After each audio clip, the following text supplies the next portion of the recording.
I want to talk a little bit about SMART goals and kind of where we're at right now in the sense of the year. You know, you're almost near January 1st. Everybody at January 1st wants to start doing some type of New Year habitual change or habits or change of life or improvement, which I think is a great time of year to jumpstart that because one, a lot of people are doing it. Two, it's like new year, new you. So it's a fresh start. So let's just use that as a benefit, right? Or at least a way to make it measurable, to get a starting point or a jumping point, if you will. I also would talk to you about atomic change. So creating a 1% change and then 10x, right? So these are two habits right now that are real popular. So one talks about small, and then one talks about big. I like both of them. I was someone that will always use the SMART goals. So I've always been specific, measurable, achievable or attainable, relevant or real, timely or time bound, right? So we're always looking at this to one, produce my yearly program, produce my yearly goal, to produce my business goals, my family goals. Everything for me starts right here with SMART goals. All right. So with SMART goals, I'm constantly focused on this ability to develop as an individual, right? So I look at SMART goals and I look at the start of the year and I think about what can I do specifically. So I'm going to think about maybe only making some small changes, not big changes, right? So for the sense of the small or 1% change, I could do something as, hey, I just need to work out 12 times a month. Or, hey, you know what? I have to, 90 days, I have to stop drinking. Okay, so I can just change one thing. So let's say right now I'm training 10 times and I just need to add in 2 more days or just 1 more day, right? So small things is where this is going to come from. So just a 1% change, I'm going this way in my direction, just a 1% change over the course of the year is going to take me over here versus taking me right here. Okay, so that's really why I like the small goals or the 1% goal, right? 10x would say, hey man, you know what? I'm going to train 20 times a month. I'm going to train 2 times a day. I'm going to actually change all of my diet. I'm going to do all kinds of crazy stuff. And I'm going to achieve this for next year. I'm going to lose 100 pounds when in reality, I only need to lose 10 pounds, right? Because I'm 10xing everything. So whatever I think I want to do, I want to almost multiply it by 10.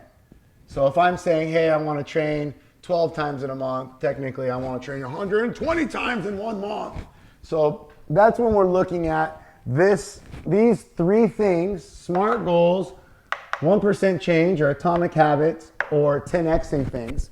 So when I think of this and I'm going to combine the 3 processes, I want to create a specific goal that states what will you do? What will you do? Like, what am I going to do? What is specific to what I need to achieve? I need to lose 5 pounds. What will I do to specifically get there? I'm going to train. I'm going to eat better, things of that nature, right? Measurable. How am I going to measure it? I'm going to do body fat testing. I'm going to do scale every Friday. I'm going to actually log beyond the whiteboard. So what's my way to evaluate it? Achievable. Is this okay inside the scope of 1 year? Okay. Now, this is where the split happens. So imagine that with the SMART goal, I just want to break even.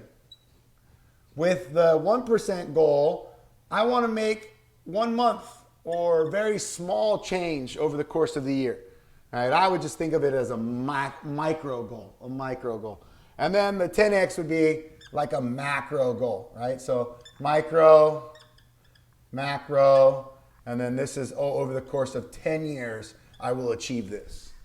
Okay, so again, is it achievable within the scope? If I look at it as 1%, I barely want to do any of it, but I'm going to get there in time And then if I'm looking at it as 10x, I want to actually know how hard it's going to be to get there.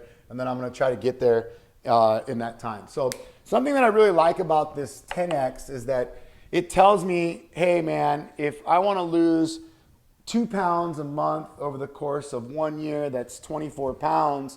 Well, it would take me 10 times the effort to achieve that.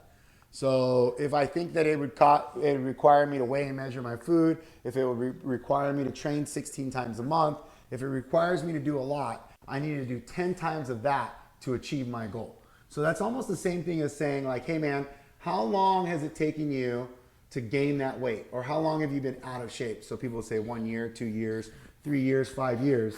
Imagine that it takes you 10% of that just to achieve your weight loss goal or your fitness goal. So if you've been out of shape for 5 years and you take 10%, well, that's not too bad, right? That's what? Maybe 5 months, something like that. It's not really what it comes out to.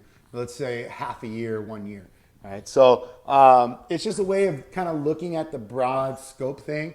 If you're like, oh shit, it's going to take me 1 month to lose 2 pounds a week, and that's actually 10 pounds. Well, if you 10x it, that would take you 10 months. Okay, so that's really why I like that. It just makes this really like outside of measurable. Whereas the SMART is something where, hey man, I'm going to achieve it in that 1 year and I'm going to get it. So if I don't get it, I'm going to feel kind of bad about it. Whereas my macro goal of this 10x style, if I don't achieve it, I'm not going to stress too much. I'm not going to stress too much. Then relevant. Does it make sense, or does it have improves my habits? Does it do something for my family? Does it do something for myself? Does it do something for my business? So does it actually have realistic goals, and does it actually have some type of relevant to my daily life, right? So is this realistic? Is it relevant to what I'm doing? Yes, being healthy is important. Yes, training more is important. Yes, making more money is important. Yes, being better at my job is important. Yes, being there for my family is important. So you see where I'm going with this. Timely. So we talked about that through the idea of achievable. So if it's achievable, what's the time bound? Where is, what state, when it will be done? When it will be done. So I like looking at this and saying, hey man, the reality of breaking even is 1 year. The 10 times the amount would be 10 years. Oh, I'll fucking smash that. And then, getting rid of that 10 pounds in 1 month at the 1%, I'm not going to be able to do that. But I can make small change over the course of 1 year to lose 10 pounds. That's 1 pound a year. Oh, I'm down with that. Or 1 pound a month. I'm down with being 12 pounds lighter next year. So right now I'm weighing 220 pounds. So next year I'll weigh 208. And if I end up at 215, 210, it's still better than where I was this year. Still better where I was this year.